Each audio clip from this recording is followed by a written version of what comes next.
কালের বিবর্তনে হারিয়ে যেতে বসেছে খরস্রোতা করতোয়া নদী। একসময় বগুড়া সহ উত্তরবঙ্গের ব্যবসা বাণিজ্যের অন্যতম প্রধান মাধ্যম ছিল এই নদী।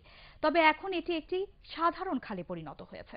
শহরের আবর্জনা ফেলার পাশাপাশি পয় নিষ্কাশনও করা হচ্ছে এই নদীতেই। আর শুকিয়ে যাওয়ায় নদী দখলের উৎসবে মেতেছেন স্থানীয় প্রভাবশালীরা। বগুড়া থেকে ইকবাল মোর্শেদ রিপনের রিপোর্ট, জানাচ্ছেন ইমদাদুল্লাহ বাবু। প্রায় ১৫০ বছর আগে ভূমিকম্পে গাইবান্ধার কাটাখালীতে করতোয়া নদীর তলদেশ উঁচু হয়ে পানি প্রবাহ কমে যায়। এরপর সেখানেই ৩৫ বছর আগে বাঁধ দিয়ে নদীর গতিপথ পরিবর্তন করা হয়। ফলে যমুনার সাথে এর সংযোগ যায় বন্ধ হয়ে, আর এসব কারণেই শুকিয়ে যায় করতোয়া। একসময় প্রভাবশালীরা দখলে নিতে শুরু করেন নদীর জায়গা।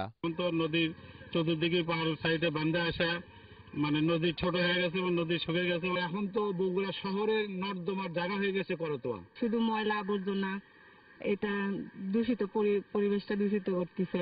দুই ধার দিয়ে অবৈধভাবে সব দখল হয়ে যাচ্ছে আস্তে আস্তে। করতোয়া মৃতপ্রায় নদীতে পরিণত হওয়ায় এই অঞ্চলের প্রাকৃতিক ভারসাম্য যেমন বিনষ্ট হয়েছে, তেমনি বগুড়া হারিয়েছে এর অকৃত্রিম সৌন্দর্য।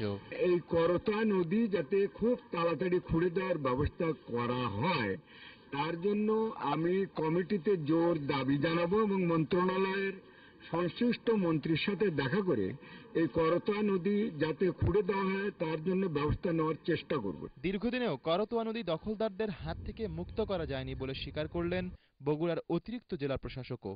জেলা প্রশাসনের তরফ থেকে আপনারা জানেন যে অবৈধ দখলদারদের তালিকা প্রণয়ন করা হয়েছে এবং সময় সময় এই অবৈধ দখলদারদেরকে নোটিশ প্রদান করা হচ্ছে এবং আইনি প্রক্রিয়া অব্যাহত আছে।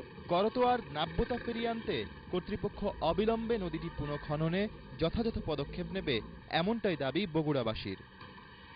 Bureau report, ATN Bangla.